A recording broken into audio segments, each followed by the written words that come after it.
about English competency, where we conducted a survey, interviewed some students from 2 different universities and the professor. It will tackle whether a student from universities who speak English frequently or uses the English language even outside the classroom is more English competent compared to the students of universities who just use the English language inside the room and use the vernacular when they are already outside.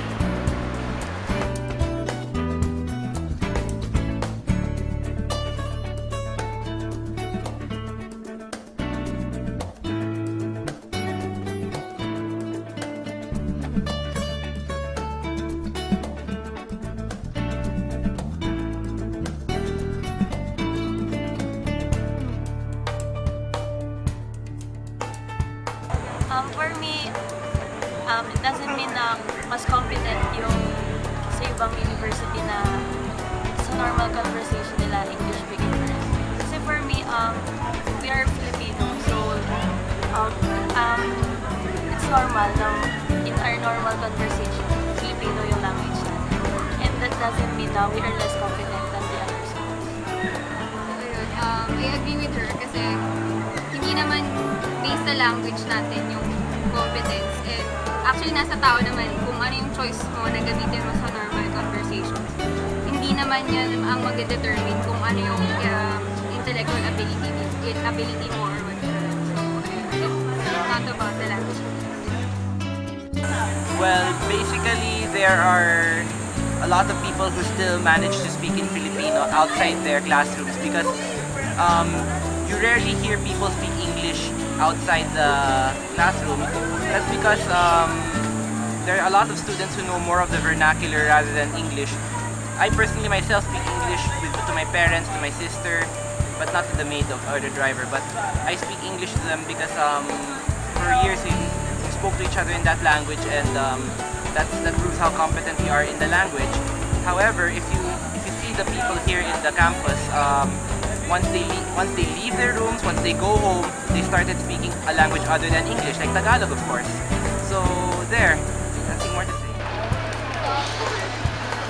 Not necessarily na mas competent yung ibang universities katulad ng UP kesa dito sa UST. Kasi I think na yung competence, hindi naman yung nasusukat kung laging ginagamit yung language katulad na sa ibang university.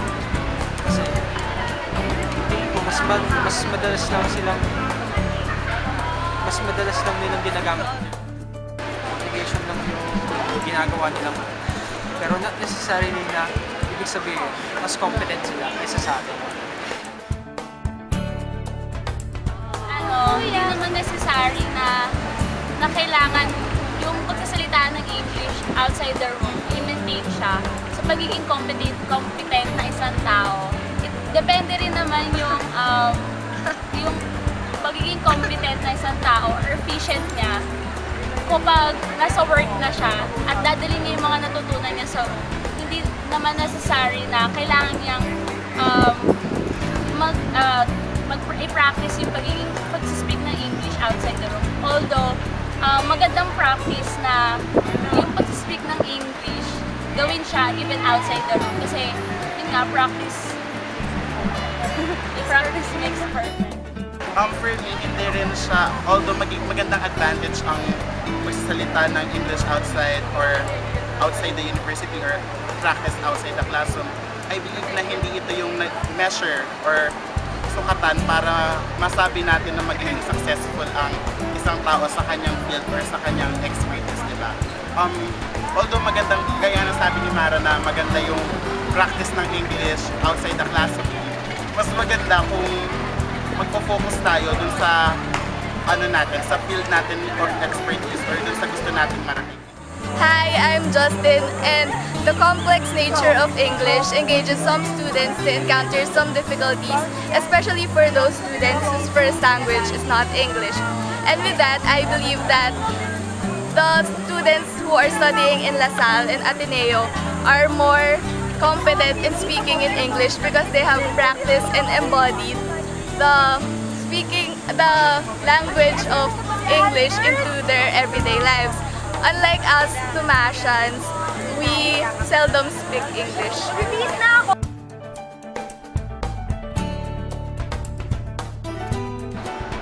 For me, I think that since the Lasagnas practice English every day, I think that when we're in a competition with other universities, that we can converse in English better than compared to them.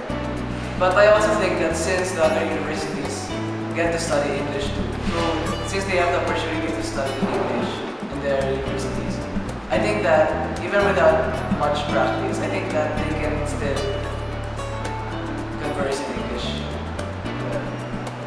Yeah. Hi, I'm Pamela Mendoza from College of St. Benil. Hi, I'm Gina Lailana Sabu from College of St. Benil. Hi, I'm Saida Mayas from Villa Sal University. I'm Ira Tunay from College of St. Benil. Mas Para sa okay. akin, mas okay Yung English yung talaga sa labas. nag-English ka kahit nasa labas ka na ng campus. Kasi mas napapractice mo. Yeah. Tsaka Hindi ka may mahiya. confidence ka na na humarap ko sa ibang mga klase mo na mag-English. Yun. Tapos ikaw, bakit yung sa classroom? Tsaka madali ko mag-communicate kung sa ibang tao. Na alam mo. Marami naman kasi may alam ng English. Like, kasi subject siya eh, di ba? So, parang required talaga sa school. Pero mas maganda kung pati sa labas. Taga-ibang bansa. And like, Maganda kasi pag nag-i-English ka kahit sa labas ng classroom. Kasi yung mga natututunan mo sa loob ng may i-apply mo siya into real life. Kung pag-practice mo siya, hindi tulad pag sa room lang. Kung ano na yung natutunan mo, basta yun lang. Eh pag yun, i-apply mo na lang. unlike diba dun sa ano, Hindi ka mako-conscious kasi sanay ka na. kaya mas maganda yung parang ano, parang pwede rin naman yung alam mo pareho yung dalawang language. Mas maganda kung fluent ka sa Tagalog tsaka sa English. Para mas maintindihan mo pala. Sa Pilipinas naman tayo, syempre, hindi ka na yung fluent tayo sa Tagalog. Oo. Tsaka di mas maganda rin yung fluent ka.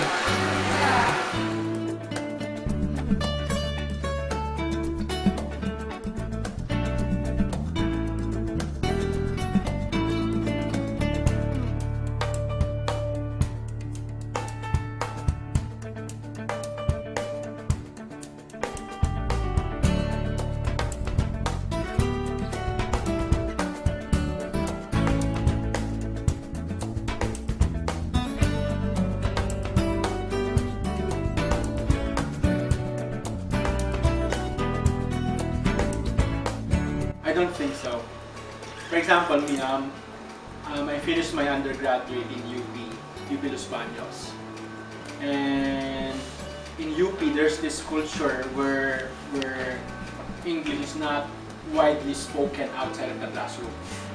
Yes, we communicate in English inside of the classroom because English is the medium of instruction in UP, and also here in UST, English is the medium of instruction.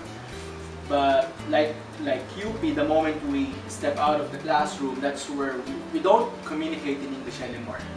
We just communicate to our classmates, to our professors, with our professors in Filipino. Now the question is, does that make us less competent compared to those students who communicate in English inside the classroom and outside of it? I don't think so.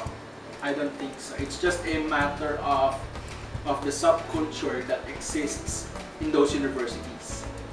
So as far as UST is concerned, it doesn't, us communicating with each other in Filipino outside the classroom doesn't mean that we're not that competent as they are.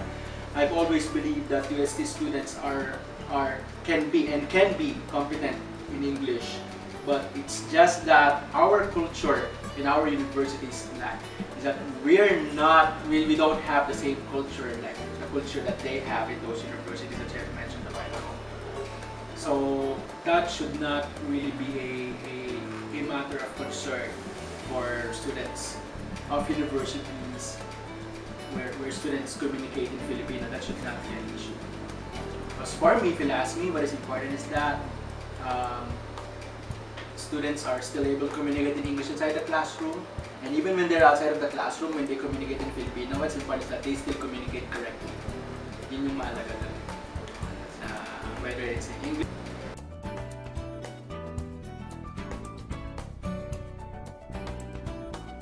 It's a way of practice, so to speak. For example, me when I taught in LaSalle, to be honest with you, a number of students there in that university did not even communicate with their with their classmates in English. Somehow I feel that it's just a misconception that people hold that if you're studying in this university, for example, Ateneo or LaSalle, then it's assumed that you will also be communicating English outside of the classroom, but that's not the reality. Based on my experience, I taught in LaSalle for 8 years, and the reality is, of all the sections, of all the students that I've handled, a majority of them communicate with me in Filipino outside of the classroom. I studied in Ateneo for 1 semester for my PhD, and even outside of the classroom, communicate in Filipino. I've heard a number of Ateneans, whenever they are inside the canteen, they still communicate with their classmates in Filipino. So therefore, it's a misconception that people hold. It's not really. It's a myth, if you'll ask me. Based on my experience, I wish to use hedging on that. Based on my experience, will it help you improve? Yes, definitely. It will help you improve if you practice communicating in English outside of the class. It will help you improve. It will help you become more confident, more proficient in the language. If you do that, if you practice it more often.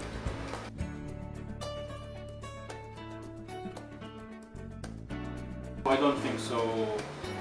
Again, people from UP don't communicate in English outside of the classroom. But looking at their stature, many of them have become lawyers. Some have even become presidents of the country. Even here in UST, I've known of UST alumni who have become very famous. But when they were in school, they did not communicate as much in English. So the use of English is not a predictor of someone's success. I've also told my students, I told them in that other university along Taft, it doesn't mean that if you're good in English, it doesn't mean that you're already intelligent, because intelligence can be measured in different areas and can be as you know, there is what we call as multiple intelligences. So you're not really considered intelligent already if you're very good in English, because somebody who's not good in English might be good in other areas. So English proficiency is not a firm indicator of someone becoming successful in the future. Concluding all that had been presented and based from our study, class using English frequently is not an indicator of being English competent. It is just that people conclude on it, but academically speaking, there are many factors that should be considered to be competent, like pragmatic competence, strategic competence, and more. The notions about universities who speaks English frequently and mostly referred as competent is not totally that, and not also because a student of a university don't use English is incompetent already. The results of the survey we did is a proof also that because universities who don't usually speak English don't know how much when it comes to vocabularies. The results show that almost equal numbers of respondents who know so above vocabularies out of 124 words listed, their college students should have known more than that. Using English frequently is undeniably helpful for us to enhance and practice conversing using English language. So there, hope our documentation enlightened us more about the notions of speaking English and being English competent.